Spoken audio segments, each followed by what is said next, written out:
네, 반갑습니다. So it's good to see you all.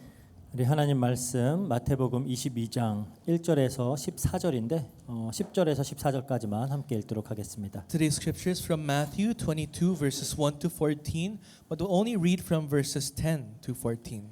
한 절씩 읽습니다. So we'll read it verse by verse. 종들이 길에 나가 악한 자나 선한 자나 만나는 대로 모두 데려오니 혼인 잔치에 손님들이 가득한지라. And those servants went out into the roads and gathered all whom they found, both bad and good. So the wedding hall was filled with guests. 임금이 손님들을 보러 들어올새 거기서 예복을 입지 않은 한 사람을 보고 But when the king came in to look at the guests, he saw there a man who had no wedding garment.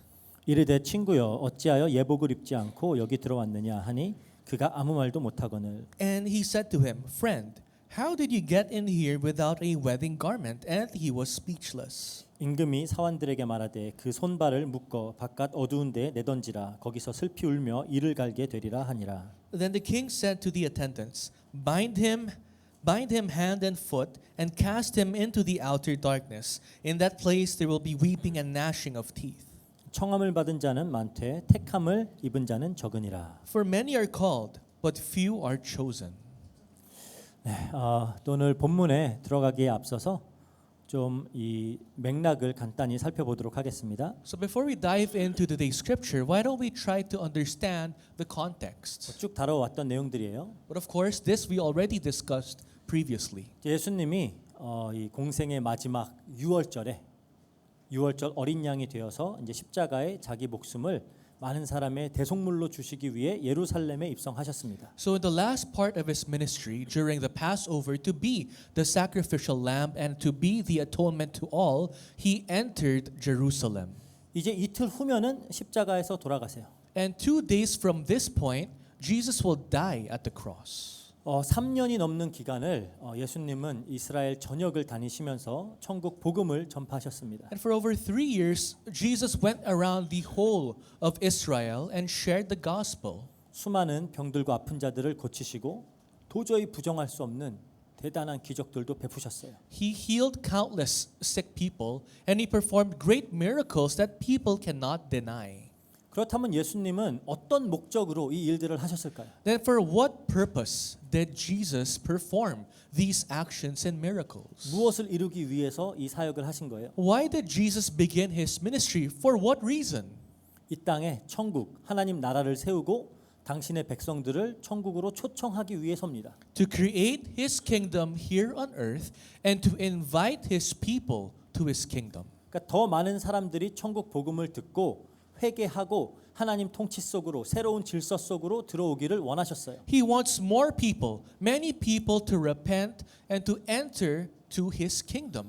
그러니까 물론 많은 사람들이 예수님의 가르침을 받고 그분을 따랐죠. Yes, many people actually listened to his teachings. Many people eventually followed Jesus. 하지만 아직까지도 이 시점까지도 예수님이 선포하신 천국 복음을 바르게 이해하고 있진 않았어요. But even at this point, most of his followers did not properly understand the gospel he shared. 더 안타까운 사실은 유대인들의 종교 지도자들, 그러니까 제사장, 바리새인, 서기관, 율법 교사들 이 사람들은 처음부터 끝까지 일관되게 예수님을 대적했습니다. And what's more unfortunate is the religious leaders like the priests, the Pharisees, Sadducees, and scribes from the beginning until the end denied the words of Jesus. 예수님의 인기를 질투했어요. They were actually envious, even jealous of the fame of Jesus. 그분의 세력이 커질까 봐 계속 경계를 했습니다. They were always alert because his power was growing in number. 심지어 죽일 계획까지 이미 세우고 있었어요. They even made schemes to kill him as soon as possible. 그래서 예루살렘에 오신 예수님이 지금 이들에게 마지막으로 경고를 하고 계시는 겁니다. And that's why Jesus, upon entering Jerusalem again,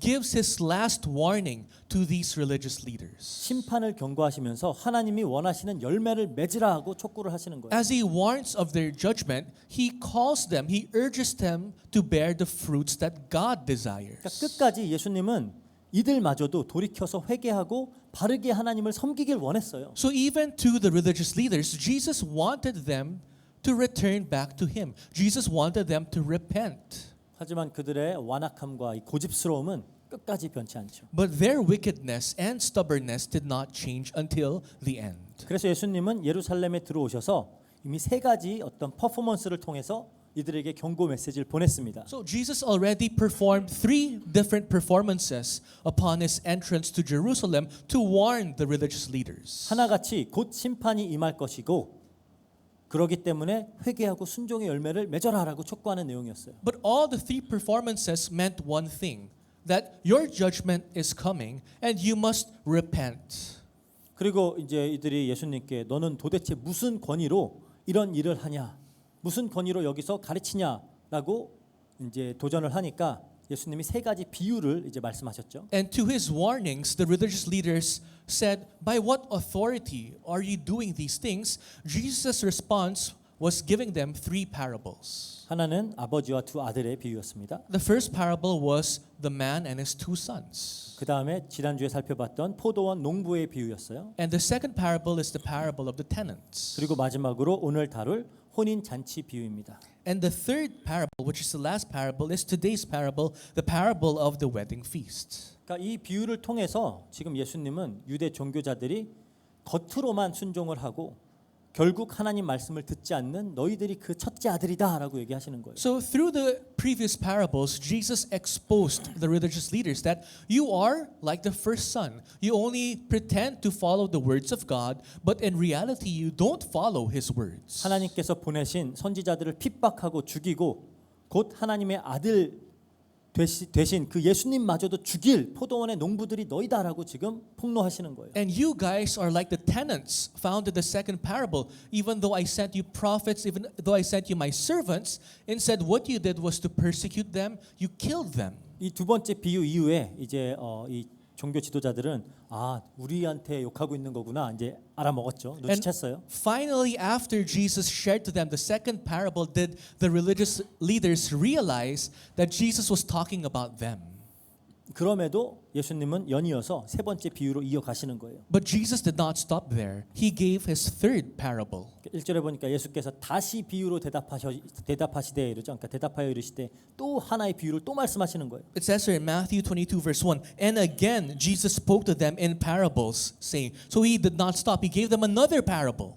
이렇게 시작을 합니다. 2절에 In verse 2 it says, 천국은 마치 자기 아들을 위하여 혼인 잔치를 베푼 어떤 임금과 같으니 그래요. the kingdom of heaven may be compared to a king who gave a wedding feast for his son. 어떤 임금이 지금 아들을 위해서 혼인 잔치를 베풀어요. So a king just started or wants to begin a feast, a wedding feast for his son. 예수님은 이 비유를 참 즐겨서 사용하십니다. And I think Jesus enjoys using parables. 비유는 청자들이 쉽게 이해할 수 있는 그런 삶의 이야기들을 이용해서 감추어진 천국의 비밀을 가르치는 예수님의 방법이에요. Because parables would use common concepts or common understandings of the listeners. Jesus uses that to make them understand better. But inside the parables are hidden messages of his kingdom. 그러니까 천국은이라고 시작을 하죠. So it begins by saying in verse 2, the kingdom of heaven.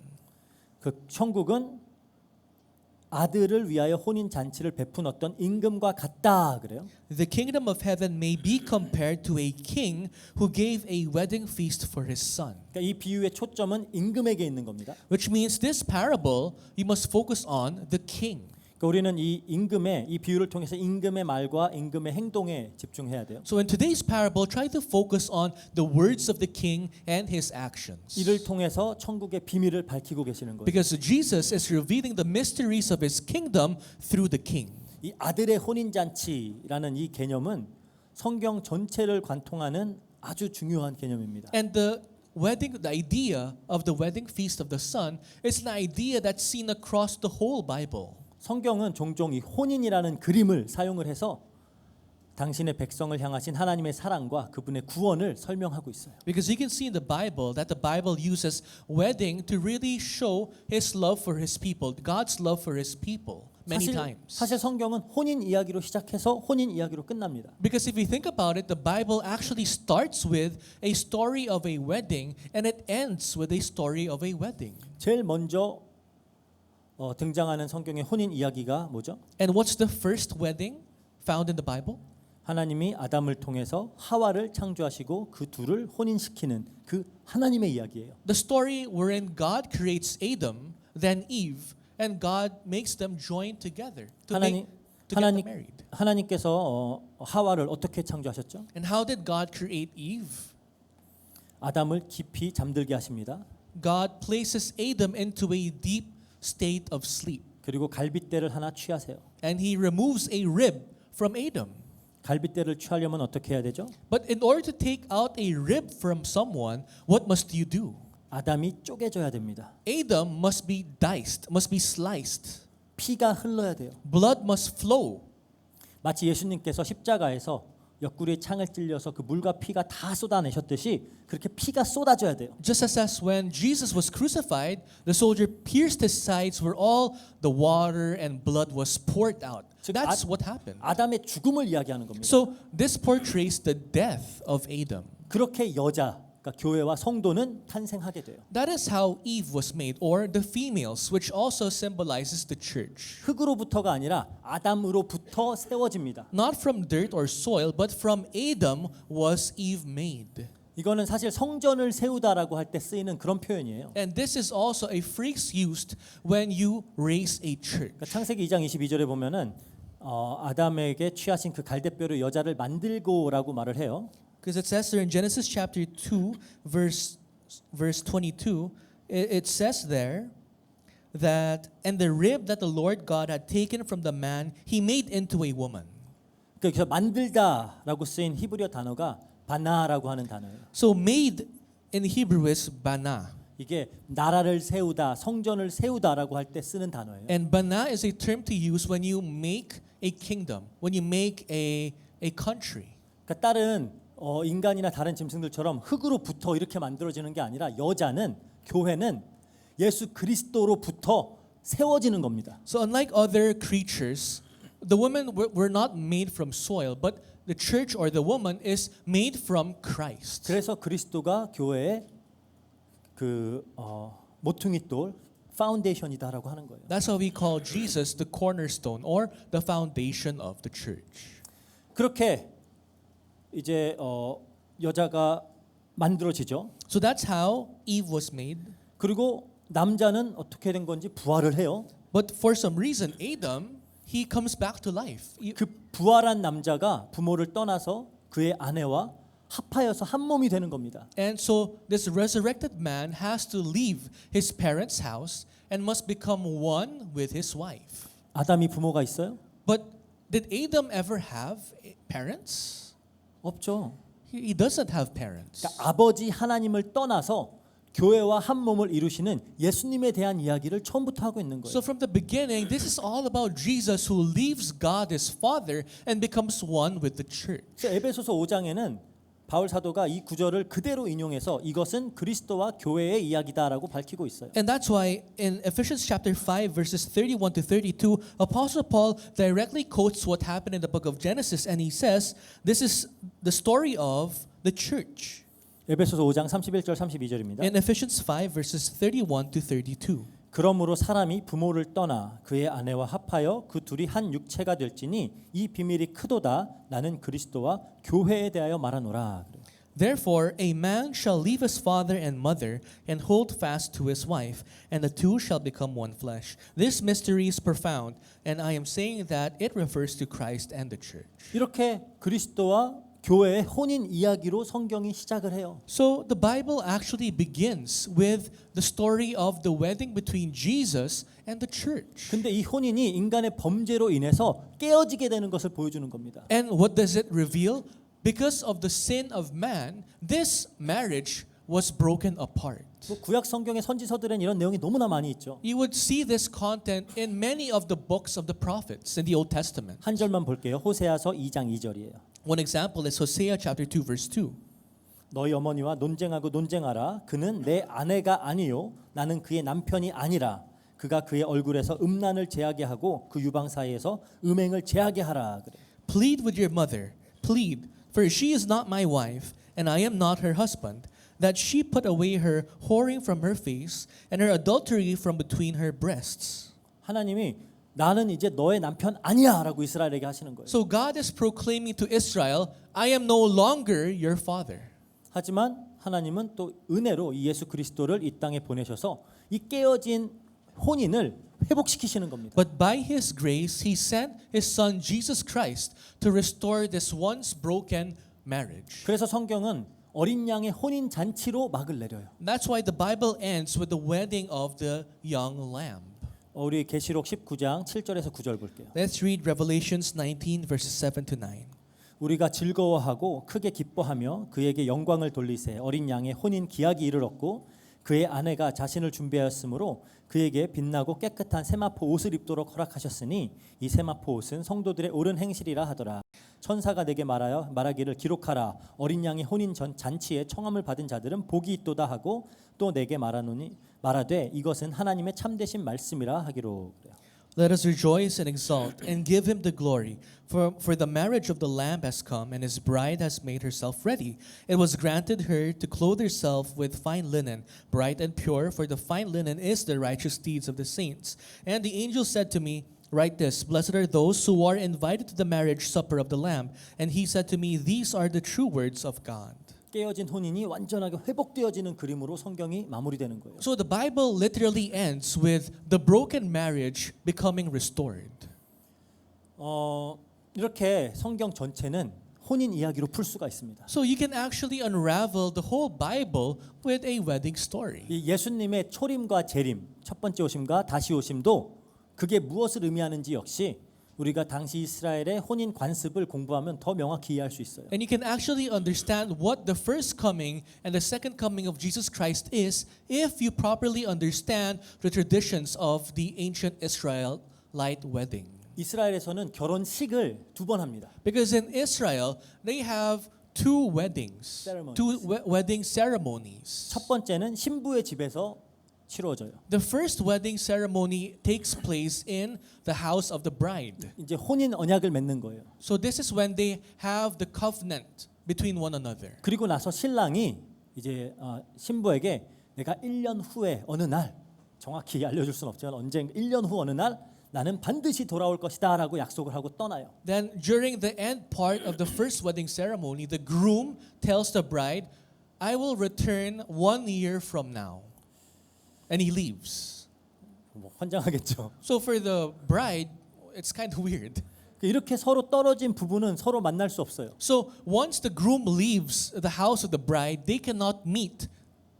그리고 이제 자기 아버지 집으로 돌아간 신랑은 그 떨어져 있는 기간 동안 아버지의 지도를 받아서 신부와 함께 지낼 집을 지어야 됩니다. And for that 1 year, the bride and the groom are apart. The groom in his father's house must start preparing the house where he and his wife will live. 그래서 예수님이 이렇게 말씀하셨던 거예요. And that's why Jesus said 요한복음 14장 2절 3절 in John chapter 14 verses 2 to 3. 내 아버지 집에 거할 곳이 많도다. 그렇지 않으면 너에게 일렀으리라. 내가 너희를 위하여 거처를 예비하러 가노니 가서 너희를 위하여 거처를 예비하면 내가 다시 와서 너희를 내게로 영접하여 나 있는 곳에 너희도 있게 하리라 그러는 거예요. In my Father's house are many rooms. If it were not so, would I have told you that I go to prepare a place for you? And if I go and prepare a place for you, I will come again and will take you to myself, that where I am, you may be also. 그러니까 예수님이 처음에 초림하셔서 우리와 혼인 언약을 맺고 우리 집 지으러 가신 거예요. So basically, what does this mean? During his first coming, he wed with us and he left to build a house for us. 그리고 다시 오신다라고 약속을 했죠. And he promises that he will come again. 그래서 이제 사도행전 보면 제자들이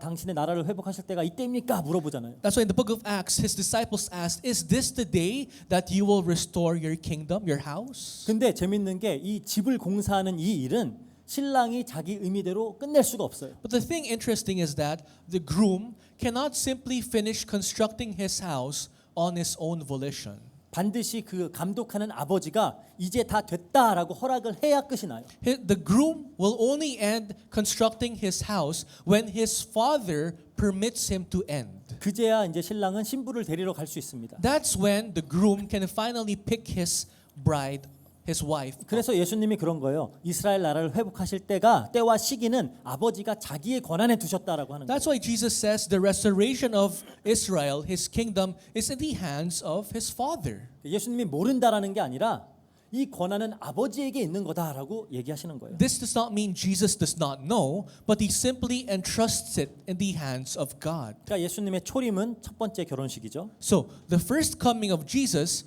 is also explained in the first wedding ceremony. 재림은 이제 다시 그 신부를 데리러 오는 그래갖고 이제 다시 한번 성대하게 맺는 그 혼인 잔치입니다. The second coming of Jesus can be translated to the second wedding ceremony when the groom finally returns back to bring his bride 그러니까 이 and have a grand ceremony. 혼인 언약이 완성되는 거예요. That's when the covenant of the wedding becomes complete.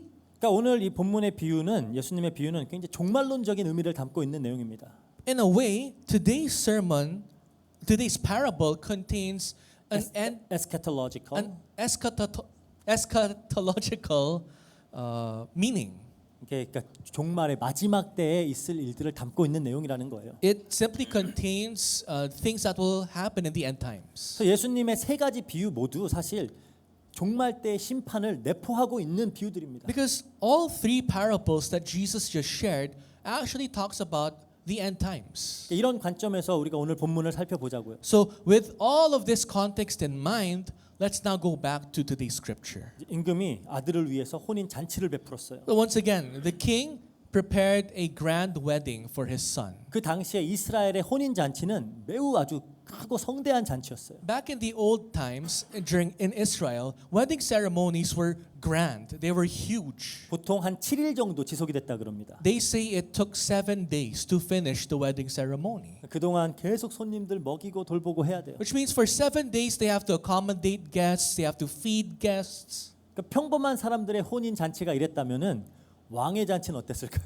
If that was for normal people 7 days, what about the wedding feast of the son of a king?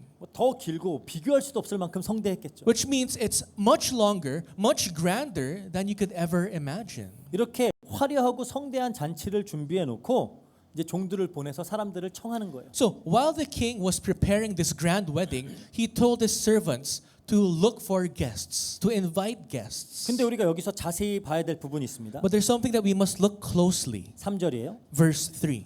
그 종들을 보내어 그 청한 사람들을 혼인 잔치에 오라 하였더니 오기를 싫어하거늘 그래요. And sent his servants to call those who were invited to the wedding feast, but they would not come. 그러니까 청한 사람들을 다시 청했대요. Basically, the king sent servants to invite and call those who were already invited before. 그러니까 이미 청한 사람들을 다시 초대하는 겁니다. They're simply inviting those who were invited. 그러니까 이런 성대한 규모의 어떤 행사는 준비할 때에 먼저 이제 이런 행사가 있을 것이다라는 걸 공지하고 참여 의사를 묻는 초청을 먼저 해요. Because usually for grand events or festivals, usually you send invites, right, to make sure that person actually wants to join or not. 이제 그리고 나서 정확한 시간과 장소가 정해지면 그때 다시 이제 참석자 리스트에 포함된 사람들에게 직접 초청장을 보냅니다. And once the venue, the date, and the time is secured, you resend an invite to those people who said they were interested. 그러니까 처음에 참석하겠다라고 의사를 밝혔던 사람들이에요. Which means those who were invited to the wedding of the king's son are those who initially said they're interested in the wedding. 근데 그 사람들이 이 두 번째 초청을 받았을 때 초청을 거부하는 겁니다. But when the second invite was sent to them, they did not agree to come. 그러니까 예수님 그 첫 번째 비유에서 아버지가 밭에 가서 일해라 하니까 알겠습니다 하고 가서 순종하지 않았던 그 아들하고 비슷한 케이스죠. Remember the first parable? The father commanded his first son to go to the field and work, and the first son said yes, but he did not. So very similar to today's parable. 갈게요 해놓고 안 갔잖아요. Because the first son said, yeah, I'll go, I'll work in the field, but he did not go. 그리고 그 당시 문화적인 상황을 고려했을 때 왕의 초청을 거부한다라는 건 상식적으로 있을 수 없는 일이에요. But if you try to go back to the context of the old times, to decline the invite of a king is unimaginable. 지금 이 민주주의 사회에서도 우리가 대통령이 만약에 말라까냥으로 뭐 우리 청와대로 초청을 했다. 안 갈 수 있어요? Even in this democratic, country, let's say the president invites you to Malacanang. Will you deny his request, his invite? 이거 안 가는 건 굉장한 깡이 필요하겠죠. For you to say no to the invite of the president really needs some sort of, bold courage. 이땐 왕정이에요. But this time was a time of kings. 왕의 말이 절대적인 권위를 가졌던 시대입니다. Time when the word of the king is absolute power. 그러니까 감히 왕의 초청을 거부한다라는 건 상상도 할 수 없는 일이에요. So it's unimaginable for you to deny the invite of a king. 근데 처음에 참여하겠다고 의사를 밝혔던 사람들이 지금 말을 뒤집어서 초대에 응하지 않겠다라고 하는 거예요. But here's the thing.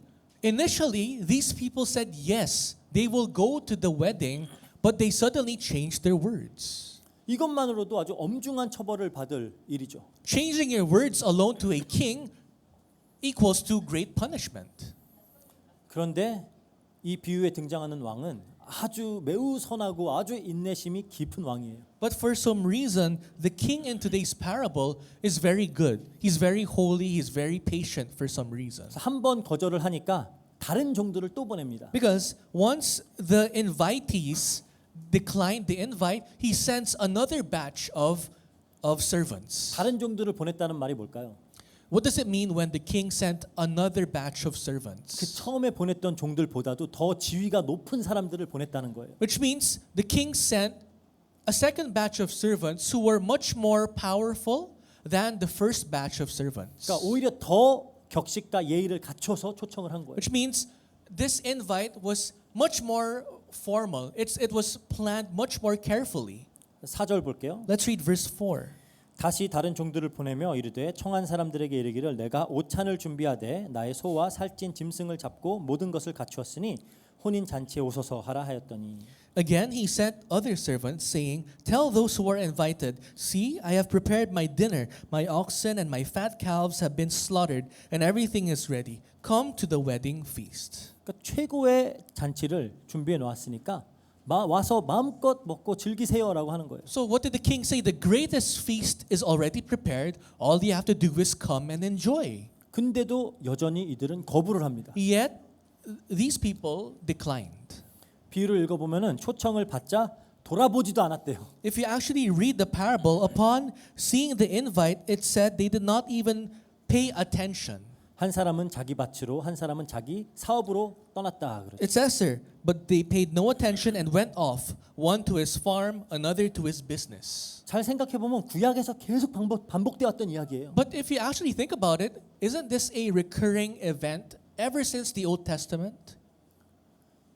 시내산에서 말씀 지켜서 준행하겠나이다 했잖아요. In Mount Sinai, the Israelites confessed to God, we will keep your words, we will keep your commands. 근데 안 해요. But they did not. 여호수아가 가나안 정복하고 나와 내 집은 하나님을 섬길 것이다. 너네도 선택해라 그랬죠. When Joshua finally conquered the land of Canaan, he told his people, my family and I will serve the Lord. Now you make your decision.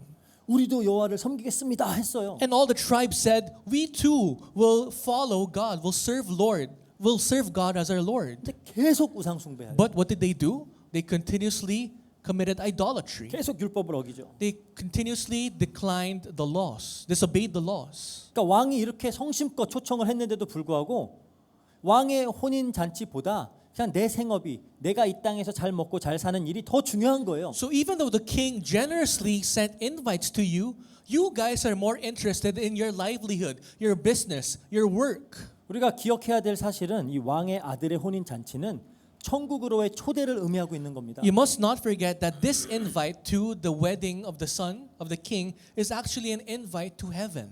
구원을 의미하는 거예요. This refers to your salvation, 영생을 의미하는 거예요. refers to your eternal life. 근데 영원한 생명보다 하나님과의 친밀한 교제보다 죄로부터의 구원보다 당장 한 푼 더 버는 그게 중요하다는 거예요. But to you, rather than eternal life with God, rather than deep relation with God, you would prefer the things of the world. 한 푼 더 버는 거. You would prefer earning a few more pesos.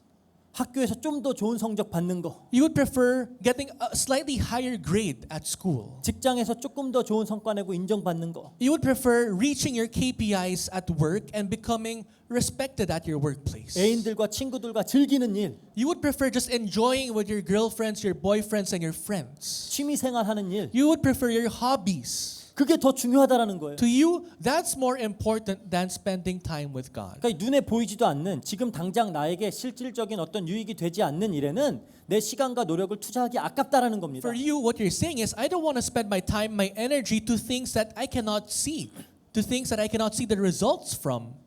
그러니까 영적인 일에는 무관심한 거예요. So you are so dull, you don't really care about spirituality. 그냥 이 눈에 보이는 세상, 여기서 내가 잘 먹고 잘 사는 거 그게 중요하다는 거죠. For you, all you care is if I can only enjoy my best in this physical world. 이게 세속주의죠. And that is actually secularism. 그러니까 돌아보지도 않았다 그래요. It says they paid no attention to the invite of the king. 전혀 관심이 없어요. They didn't care.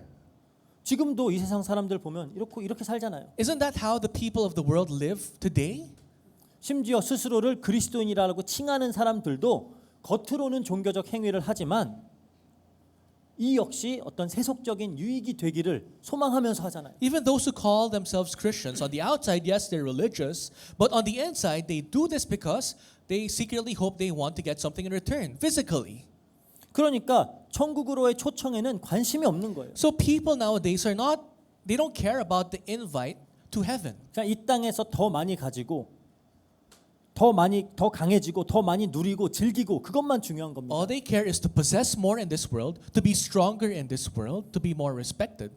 이게 당시 유대 종교 지도자들의 태도였어요. And that was the exact attitude and lifestyle of the religious leaders in front of Jesus. 하나님께서 반복적으로 선지자들을 보내셨음에도 불구하고 Even though God repeatedly sent prophets to warn them. 하나님의 아들 예수님이 직접 이 땅에 오셔서 천국 복음을 선포하고 계심에도 불구하고 이들은 조금도 관심이 없어요. Even though the Son of God, Jesus Christ, was the one proclaiming the gospel to them, inviting them to heaven, they paid no attention. 근데 그냥 무관심에서만 끝나는 게 아닙니다. But they did not simply end by ignoring the invite. 6절 볼까요? Let's read verse 6. 그 남은 자들은 종들을 잡아 모욕하고 죽이니 그래요. It says there in verse 6, while the rest seized his servants, treated them shamefully, and killed them. 종들을 죽였어요. The guests killed the servants. 이건 왕에 대한 명백한 반역 행위입니다. This is actually clearly revolting against the king. 지금 왕의 권위에 정면으로 도전하겠다는 거예요. This is directly contesting the authority of the king. 그 포도원 농부 그 비유들에서 주인의 종들을 부상 입히고 죽였던 그 농부들과 다 겹치죠. So similar to the parable of the tenants when the tenants injured, mocked, and killed the servants of the master. 즉 예수님은 지금까지 이스라엘이 하나님의 선지자들을 취했던 태도가 그리고 지금 그 선지자들의 원형이자 성취인 예수님을 대하는 그 유대 종교자들의 태도가 하나님에 대한 반역이다라고 정면으로 선포하시는 거예요. So Jesus is directly proclaiming that how the Israelites treated the prophets of God and how the religious leaders are treating Jesus, the true reality of the prophets is the action of directly rebelling against God. 그러니까 이런 자들에게 심판이 임하는 건 당연한 것이다. 너무나도 마땅한 것이다라고 얘기하시는 거예요. So to these people, it's natural for them to face judgment. 그래서 이제 임금님이 노해서 군대를 보내서 이 살인한 자들을 진멸하죠. And that's why what happens, the king was greatly angered. He sent his men, his soldiers, to completely annihilate the guests of the 동네를 guests. 불살라 버려요. He burned the towns. 그러니까 이미 청함을 받은 자들, 하나님의 언약 백성들, 하나님이 당신의 백성으로 삼고 돌보고 지켜온 자들, 그럼에도 불구하고 하나님을 거부하고 대적한 자들에게 심판이 임한다라는 거예요. Those people who already heard of the words of God, those people who already received the invites, who were protected, who were given mercy, yet they act this way, they will receive judgment. 오래 참으시는 하나님이세요. God is so patient. 그래서 반복적으로 여러 종들을 보내서 회개하라고 돌아오라고 촉구를 하신 하나님이에요. Because he is so patient, repeatedly using countless servants, prophets, he calls his people to repent. 근데 하나님의 인내의 시간이 끝나는 지점이 있다라는 겁니다. But there is an end point to his patience. 그래서 예수님마저도 거부했던 그 이스라엘에게 AD 70년에 심판이 임한 거예요. So to Israel, who even denied Jesus in AD 70, they were judged. 하나의 모형입니다. So this is just a type of the judgment to come. 나라를 빼앗기고 성전이 무너지고 백성들이 사방 곳곳으로 흩어지게 됐죠. The Jews, their country was basically destroyed, put to waste. They were scattered as slaves to different nations. 그리고 나서 이제 어떻게 하시나 보세요. Then what did the king do? 8절 9절입니다. Verses 8 to 9. 이에 종들에게 이르되 혼인 잔치는 준비되었으나 청한 사람들은 합당하지 아니하니 내 거리 길에 가서 사람을 만나는 대로 혼인 잔치에 청하여 오라 한대. 이래요. Then he said to his servants, The wedding feast is ready, but those invited were not worthy. Go therefore to the main roads and invite to the wedding feast as many as you find. 여기서 이제 민족으로서의 이스라엘은 이제 합당하지 않은 자다라고 칭함을 받은 거예요. What is happening in this place? Israel as a nation is no longer worthy. 물론 그 말은 유대인들은 이제 절대 구원 못 받는다는 얘기가 아닙니다. Now, of course, this doesn't mean that Jews will never be saved.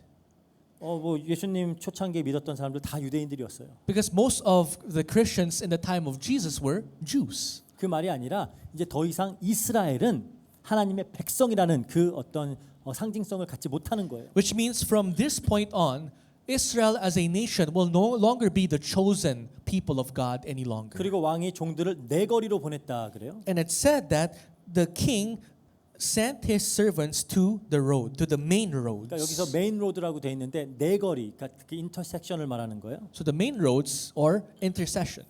그러니까 네 방위, 동서남북 온 세상을 표현하는 그런 어떤 표현입니다. So the main roads or intersection, it's divided into four, right? The north, south, east, west. So the servants were sent across all the world. 이제 천국으로의 초청은 이스라엘을 넘어서 전 세계로 퍼져 나가게 되는 거예요. Which means the invite to heaven is not limited to Israelites, but to the whole world. 그래서 우리에게까지 이렇게 임한 겁니다. That's how we also receive the gospel. 그러니까 로마서에는 바울 사도가 이 신비에 대해서 이야기를 하죠. And in the book of Romans, Apostle Paul discusses this mystery. 로마서 11장 25절이에요. Romans 11 verse 25. 형제들아 너희가 스스로 지혜 있다 하면서 이 신비를 너희가 모르기를 내가 원하지 아니하노니 이 신비는 이방인의 충만한 수가 돌아오기까지 이스라엘의 덜어는 우둔하게 된 것이라 그래요. Lest you be wise in your own sight, I do not want you to be unaware of this mystery. Brothers, a partial hardening has come upon Israel until the fullness of the Gentiles has come in. 그러니까 하나님의 천국 초청을 거부했던 이스라엘에서 복음이 떠나서 이방인들에게 전파가 되고 그 후에 다시 이스라엘에게 돌아갈 것이다. 성경은 그렇게 얘기하고 있어요. So the Bible clearly tells the gospel left the hardened hearts of Israel. It has been shared to different nations and it will return back to Israel in the end. 그리고 이제 10절을 볼게요. And let's read verse 10 of today's scripture. 종들이 길에 나가 악한 자나 선한 자나 만나는 대로 모두 데려오니 혼인 잔치에 손님들이 가득한지라. And those servants went out into the roads and gathered all whom they found, both bad and good. So the wedding hall was filled with guests. 여기서 조금 걸리는 게 있죠. But there's something that kind of does not click with you. 악한 자들이 초청을 받았대요. It says that even those who were bad were invited.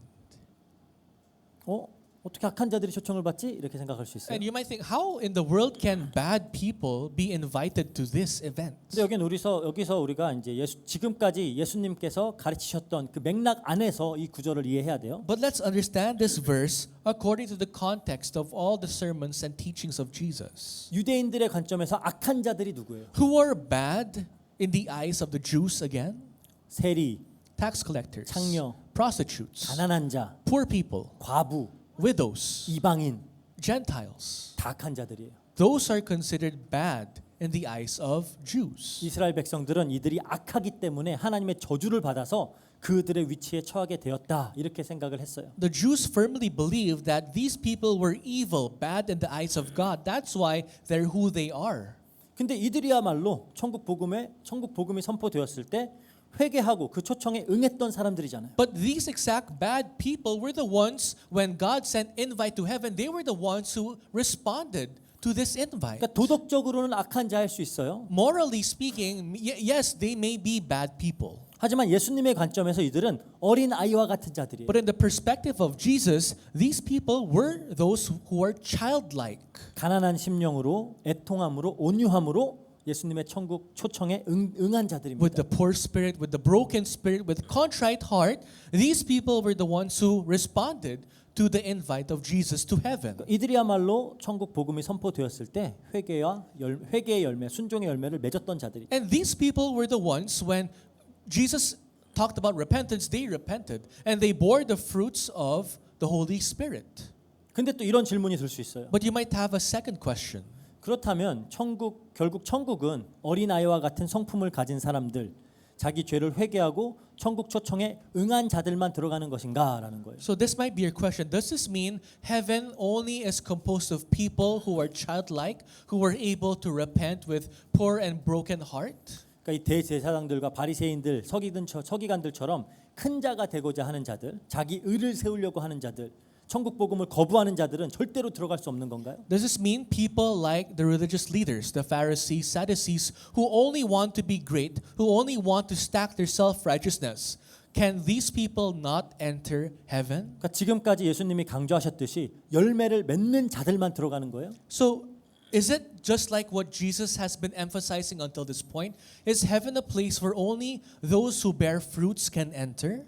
그러면 우리 구원이 우리의 천국으로의 입성이 우리 열매에 달려 있다라는 거잖아요. Because if that's the case, our entrance to heaven is determined by our fruits. 그럼 우리는 다시 행위 구원으로 회개하는 건가요? Then does that revert back to salvation only through our merits, through our actions? 사실 우리 기독교 역사를 살펴보면 예수님께서 열매를 강조하셨던 여기에 너무 집중을 한 나머지 신앙 생활을 그냥 어떤 가시적인 열매, 즉 성도의 성품과 행위와 아주 동일시시키는 그런 경우가 종종 있어 왔어요. If you check church history, because some Christians only focus on the fruits too much, they're only focusing on the external things of Christians, the fruits that you can physically see.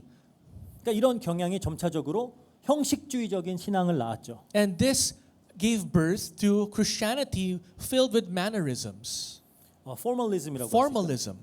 겉으로 어떤 형식들만 딱 정확히 잘 지키는 거예요. So you're just Christians who are just trying to be a formal Christian, only focusing on what you do, your actions and externalities. 그리고 사실 이게 기독교에 아주 많은 문제를 야기해 왔습니다. Which actually gave birth to more problems in Christianity. 그리고 결국 이러한 신앙의 방향은 예수님이 그토록 강한 어조로 비판하시던 바리새인들과 서기관들의 신앙생활과 같은 모습으로 나아가요. And ultimately, this type of Christianity will face the same fate as the Pharisees, the Sadducees, the religious leaders. 형식적으로는 이 사람들만큼 신앙생활 잘한 사람들이 없다니까요. Because in terms of formalities, there was no other people as formal as the religious leaders. 그러니까 우리가 늘 강조하지만 열매는 나무가 살아있고 건강하다라는 증거지 열매를 맺어야 나무가 사는 게 아닙니다. So I always emphasize this, fruits are just an evidence that the fruit is healthy. The tree is healthy. The tree is healthy. It does not mean that 열매를 맺어야 나무가 사는 게 아니에요. the tree is alive only because there are fruits. 성경에 열매 맺지 못하는 이스라엘의 신앙생활에 대한 경고가 자주 등장하는 이유는 그것이 그들에게 참 믿음이, 참 신앙이, 참 생명이 없다라는 증거이기 때문이에요. And the only reason why the Bible keeps on, emphasizing Israelites who cannot bear fruits is because bearing fruits is a signifier. 그러니까 결국 나무가 살아있느냐의 문제를 나무가 살아있는 나무냐 그걸 다루기 위해 열매를 언급한 거예요. The only reason Jesus talks about fruits over and over again is to point out whether the tree is alive or not. 그 열매 자체를 강조하려고 하는 게 아닙니다. So Jesus never tried to only focus on fruits alone. 그러니까 정말 중요한 것은 나무에 생명이 있느냐 없느냐예요. What's important is the tree alive or not? Does it have life or not? 이게 살아있는 나무냐 죽은 나무냐. Is this tree alive or is this tree dead? 근데 그 생명은 은혜로 주어지는 겁니다. But this life, the life of the tree is given by grace alone. 이게 기독교 교리의 핵심이에요. So that's the main essence of Christianity. 오늘 본문의 비유가 이 부분을 아주 잘 보여줘요. And today's scripture, today's parable highlights this. 이제 왕의 말대로 종들이 길에 나가서 만나는 모든 사람들을 혼인 잔치에 다 초청했습니다. So as the king commanded, the servants in the main road invited all sorts of people to the wedding.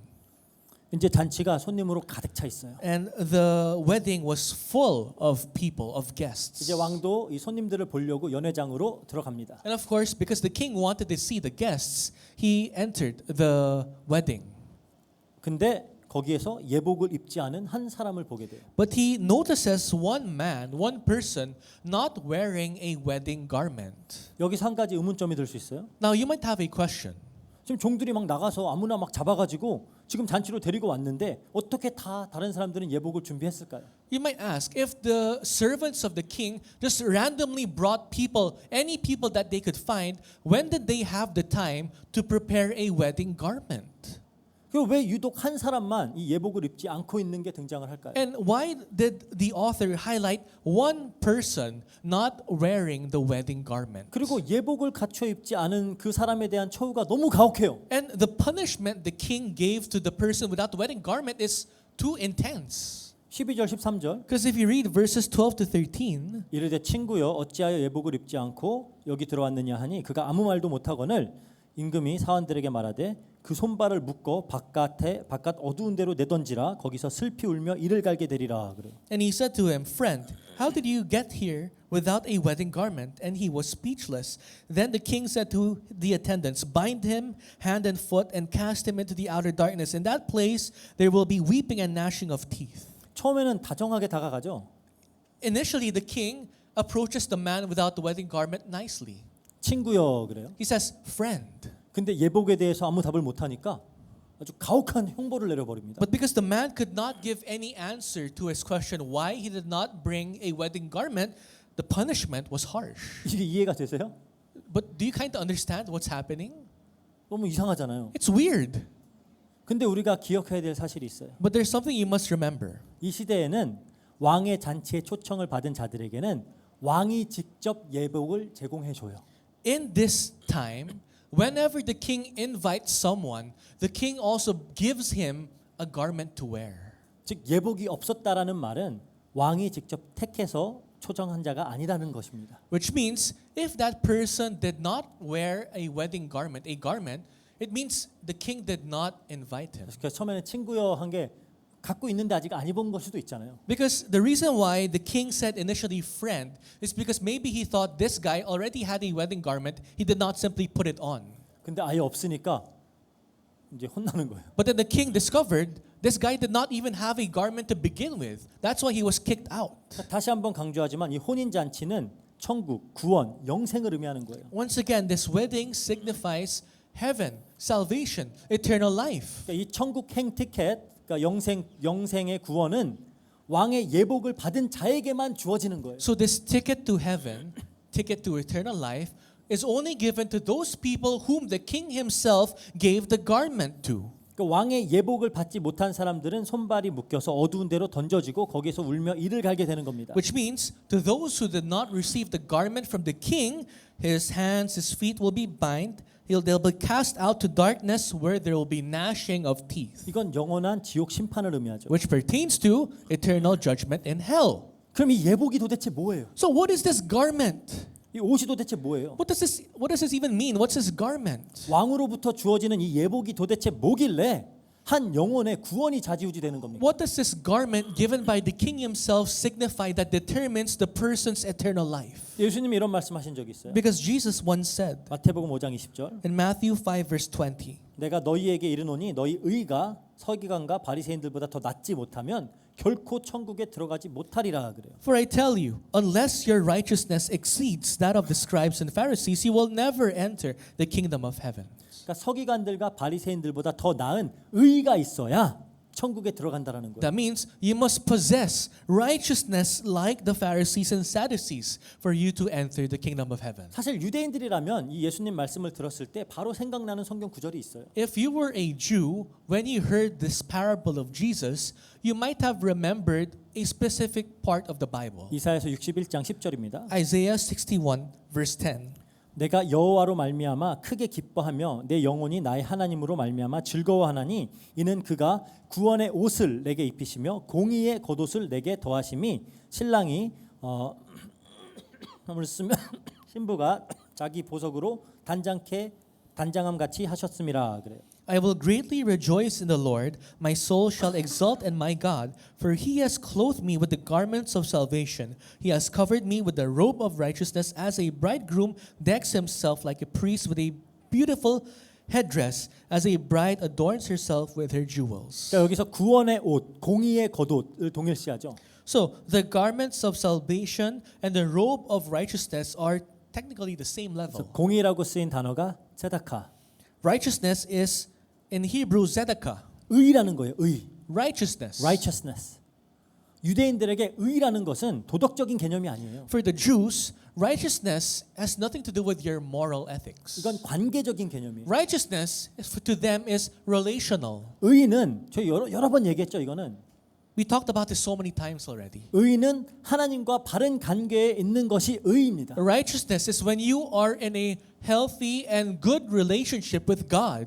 하지만 인간은 하나님과 바른 건강한 관계에 있을 수가 없어요. But people can never be in a correct, healthy relationship with God on their 왜냐하면 own. 하나님은 거룩하신 분이기 때문이에요. Because God is holy. 하나님은 어떠한 불의도 허용하지 않으세요. God does not permit any immoral deeds, any sin. unrighteousness를 허용하지 않으세요. God does not permit unrighteousness. 그러니까 행위로만 따졌을 때는 서기관이나 바리새인들보다 의로울 수 있는 사람들은 없어요. So in terms of your actions and deeds, no one can be more righteous than the Pharisees and 근데 Sadducees. 예수님은 그보다 더 나은 의, 그러니까 행위뿐만 아니라 바른 관계 속에 있는 자들만, 하나님과의 바른 관계 속에 있는 자들만 천국에 들어갈 수 있다라고 말씀하시는 거예요. But what is Jesus saying? Not that kind of righteousness, but the righteousness that pertains to your relationship with God. That's the righteousness that determines whether you enter heaven or not. 성경은 분명 아담 한 사람으로 인해서 모든 사람이 다 불의한 자가 되었다라고 합니다. The Bible said because of one man, Adam, all have sinned. 하지만 예수님을 이 땅에 보내셔서 이 문제를 해결하셨죠. But God sent Jesus Christ to solve that problem. 로마서 5장 18절 19절 볼게요. In Romans 5 verses 18 to 19. 그런즉 한 범죄로 많은 사람이 정죄에 이른 것 같이 한 의로운 행위로 말미암아 많은 사람이 의롭다 하심을 받아 생명에 이르렀느니라. 한 사람의 순종하지 아니함으로 많은 사람이 죄인 된 것 같이 한 사람이 순종하심으로 많은 사람이 의인이 되리라. 그래요. Therefore, as one trespass led to condemnation for all men, so one act of righteousness leads to justification and life for all men. For as by the one man's disobedience the many were made sinners, so by the one man's obedience the many will be made righteous. 그러니까 창조주 하나님과 피조물 인간 사이에 바른 관계가 유지되기 위해 필수적인 요소는 피조물 인간의 순종이에요. So what's that one thing that is required to have a proper relation between God the creator and man the creation? It is the 순종. obedience of the creation man. 불순종의 행위는 하나님과 인간 사이의 의를 깨트려 버립니다. But the disobedience of man will break apart the righteousness between God and man. 문제는 그 어떤 인간도 하나님의 말씀에 온전히 순종하지 못한다라는 거예요. The problem is no one in this world can fully obey the words of God. 그래서 모든 사람이 죄인이에요. That's why all are sinners. 근데 예수님은 인간의 몸을 입고 이 땅에 오셔서 하나님의 명령에 온전히 순종하셨어요. But Jesus in the flesh of man went to this world and was able to obey all the words of God. 십자가에 죽으라는 그 명령까지 순종하셨어요. He even obeyed the commands of God to die at the cross. 그리고 이 순종이 하나님 앞에 의가 되었습니다. And this obedience became righteousness for God. 예수님은 이 의를 당신이 이루신 그 의를 당신의 백성들에게 전가시켜 주는 거예요. And this righteousness that Jesus fulfilled, he wants to relay it to his people. 하나님은 우리 의가 아니라 Not 예수 our 그리스도의 righteousness. 의를 우리 의로 봐주시는 거예요. Not righteousness. So God, when he views you, does not look at you with your righteousness. When God views you, he sees the righteousness of Jesus. 빌립보서 3장 9절입니다. In Philippians 3 verse 9. 그 안에서 발견되려 함이니 내가 가진 의는 율법에서 난 것이 아니요 오직 그리스도를 믿음으로 말미암는 것이니 그 믿음으로 하나님께로부터 난 의라. And be found in him, not having a righteousness of my own that comes from the law, but that which comes through faith in Christ, the righteousness from God that depends on faith. 즉 우리의 의는 예수 그리스도예요. Our righteousness is Jesus Christ. 우리 고린도전서 1장 30절 볼게요. In 1 Corinthians 1 verse 30. 너희는 하나님으로부터 나서 그리스도 예수 안에 있고 예수는 하나님으로부터 나와서 우리에게 지혜와 의로움과 거룩함과 구원함이 되셨으니 그래요. And because of him, you are in Christ Jesus, who became to us wisdom from God, righteousness and sanctification and redemption. 그러니까 예수가 우리의 의로움이 되셨다 그러잖아요. Jesus became our righteousness. 그래서 우리는 이 그리스도로 옷 입혀지는 겁니다. We were clothed with Jesus. 갈라디아서 3장 27절이에요. And Galatians 3 verse 27. 누구든지 그리스도와 합하기 위하여 세례를 받는 자는 그리스도로 옷 입었느니라. For as many of you were baptized into Christ, have put on Christ. 그러면 이 비유에서 예복은 뭐예요? So, going back to today's parable, what is this garment? 예수 그리스도입니다. The garment is Jesus Christ. 그리스도의 의를 우리가 덧입고 있어야 되는 거예요. We must be clothed, covered with the righteousness of Jesus. 예복이 없어서 심판을 받게 된 자는 예수 그리스도의 의의 예복이 주어지지 않았기 때문인 To 거예요. the man who was condemned because he did not have any garment is because he was not clothed with the righteousness of Jesus. That is why he was judged. 그러니까 예수님이 이 대제사장들과 유대 지도자들에게 마지막 비유로 이 말씀을 하시는 이유는 지금까지 그토록 지적했던 이들의 열매 없음의 이유는 그들에게 그리스도의 의가 덮여지지 않았기 때문이라는 겁니다. Why did Jesus choose this as his last parable? Because he wanted to repeatedly say that the reason why Jesus criticized them of having no fruits is because the Pharisees, the Sadducees did not have the garment, Jesus Christ. 천국 복음을 들었다고 교회 나간다고 믿음 공동체 속에 속해 있다라고 해서 다 이 의가 주어진 게 아니다라는 거예요. Just because you heard of the gospel, just because you're amongst Christians, just because you go to church, does not mean this righteousness is given to you. 그래서 14절에 예수님이 말씀하시는 겁니다. That's why in verse 14 it says, 청함을 받은 자는 많되 택함을 입은 자는 적으니라. So it says, for many are called. Verse 14, for many are called, but few are chosen. 아까 우리가 그 계시록에서 19장에서 어린 양이 혼인 잔치 봤죠? So we saw in the book of Revelations the wedding of the Lamb. 신부들에게 깨끗한 세마포 옷이 허락되었어요. To the brides, this new clean garments were given to the brides. 그럼 이 옷은 어떻게 새하얗게 됐을까요? But how did their garments turn clean, turn white? 계시록 7장 14절 볼게요. In Revelation 7 verse 14. 내가 말하기를 내 주여 당신이 아시나이다 하니 그가 나에게 이르되 이는 큰 환난에서 나오는 자들인데 어린 양의 피에 그 옷을 씻어 희게 하였느니라. I said to him, Sir, you know. And he said to me, These are the ones coming out of the great tribulation. They have washed their robes and made them white in the blood of the Lamb. 좀 말은 안 되죠. 피에 빨았으면 빨개져야 되는데 피에 빠니까 하얘져요.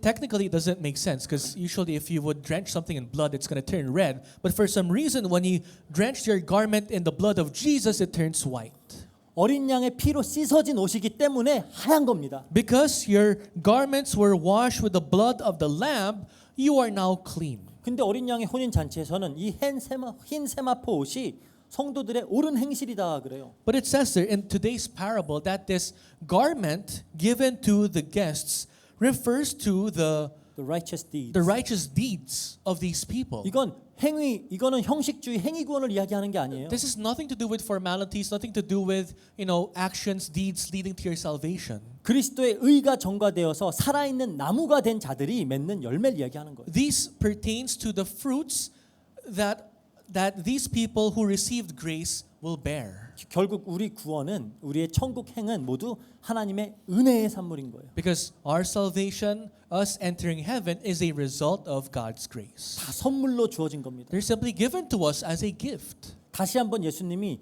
이 천국은 하면서 이 천국의 비유를 알려주시는 거예요. So once again, in the beginning, Jesus says, again, so he refers to the mysteries of the kingdom of heaven. 천국은 어떤 곳이냐? What kind of place is heaven? 왕이 준 예복을 입어야 들어가는 곳이다라는 거예요. A place where you can enter only if you receive the garment sent directly by the king. 그 예복은 뭐예요? And what is that garment? 의. Righteousness. 근데 우리는 그 의가 없어요. But we do not have that righteousness naturally. 그래서 그리스도께서 그 의를 이루시고 이것을 우리에게 전가하셔 우리에게 입혀 주신 거예요. So Jesus had to fulfill that righteousness. He has to give that to us. He has to merit it to us so that can be ours. We have to put it on. 천국은 아버지께서 그렇게 그리스도로 옷 입혀주는 자들이 들어오는 곳이다라고 예수님이 다시 한번 강조해서 말씀하시는 거예요. So Jesus is emphasizing heaven is a place where people who were clothed by Jesus can enter.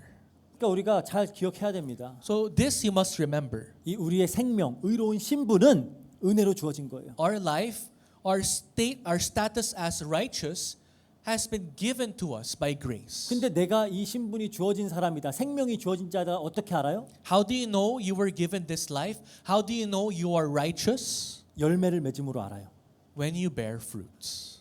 그래서 열매를 강조하시는 겁니다. That's the only reason why Jesus emphasizes fruits. 하지만 복음은 어디까지나 은혜의 복음이에요. But the gospel remains as gospel of grace. 그래서 이 은혜의 복음의 가르침이 잘 좀 정립되는 이 시간이 되었길 바랍니다. So I really hope and pray that this time, this concept of grace was properly instilled in us. 기도하고 마치겠습니다. Let's end in prayer. 사랑과 은혜가 풍성하신 하나님 감사합니다. Father God, for the love and grace, we thank you. 온전히 하나님의 사랑과 은혜로 그리스도의 의로 우리를 옷 입혀 주시니 감사합니다. We thank you for clothing us with the righteousness of Jesus only by your love, mercy, and grace alone. 아무런 자격이 없는 우리에게 예수 그리스도라는 옷을 입혀 주시니 감사합니다. And to us, we who are without any right, we thank you for clothing us with the grace and righteousness of Jesus. 우리가 더욱 이 은혜를 깊이 알고 깊이 누리고 증거할 수 있도록 하시고 Allow us to enjoy and also share this gospel of grace. 이 은혜와 이 생명에 걸맞는 열매를 맺음으로 하나님께 영광 돌리고 하나님 나라를 증거할 수 있도록 주님께서 역사해 주세요. Allow us to bear the fruits and allow us to really share this gospel of grace to more people. 감사드리며 예수님 이름으로 기도합니다. We thank you and we pray in the mighty name of Jesus Christ. 아멘.